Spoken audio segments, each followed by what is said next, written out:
இன்னைக்கு நம்ம பார்க்க போற சம்பவத்தை கேட்டாலே நம்ம ரத்தத்தையே உறைய வைக்கும் ஒரு நிஜ கொடூரம். ஒரு பெண், ஒரு தாய், அவரும் அவரோட மகனும் 10 நாளா ஒரு இருட்டு ரூம்ல அடைச்சு வைக்கப்பட்டிருக்காங்க. உணவு இல்லை, தண்ணி இல்லை, கரண்ட் இல்லை, ஏன் டாய்லெட் கூட போக அனுமதிக்கல.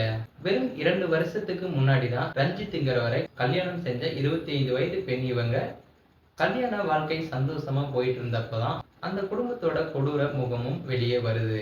இந்த குடும்பத்துல என்ன பிரச்சனைன்னா, ரஞ்சித்தோட அண்ணன், அதாவது இந்த பெண்ணோட கொழுந்தனார் பிரவீனுக்கு கல்யாணமாகி 8 வருஷமாச்சு. ஆனா அவங்களுக்கு ஆண் குழந்தை இல்லை. நம்ம இந்திய சமூகத்தோட ஆண் ஆதிக்க வெறி இருக்கு பாருங்க, அதுதான் இங்க ஆட்டம் போட ஆரம்பிக்குது.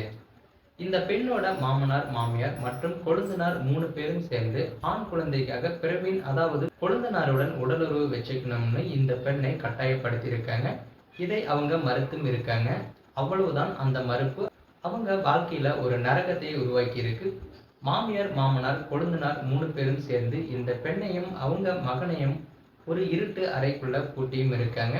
ஒரு நாட்கள் 240 மணி நேரம் இருட்டு, பசி, தாகம், பயம், இந்த கொடுமையெல்லாம் வெளியே எப்படி வந்துச்சு? இங்கதான் ஒரு சின்ன ட்விஸ்டும் இருக்கு. இந்த பெண் வெளியே யார்கிட்டயும் சொல்ல முடியல. ஆனா இந்த விவகாரம் எப்படியோ மாநில மனித உரிமைகள் ஆணையத்துக்கும் போகுது. அவங்க தலையிட்டதுக்கு அப்புறம் தான் போலீஸ் உள்ள வராங்க. அந்த வீட்டை சோதனையிட்டு இருட்டு அறைக்குள்ள அடைச்சு வைக்கப்பட்டிருந்த அந்த தாயையும் மகனையும் மீட்கிறாங்க.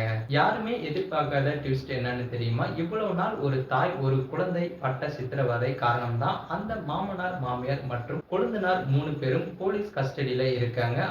ஆணாதிக்க மனநிலையோடு அடுத்தவங்க வாழ்க்கையில புகுந்து நாசமாக்குற இந்த மாதிரி ஆட்களுக்கு சட்டம் நிச்சயமா சரியான பாடம் புகட்டும்னு நம்புவோம்.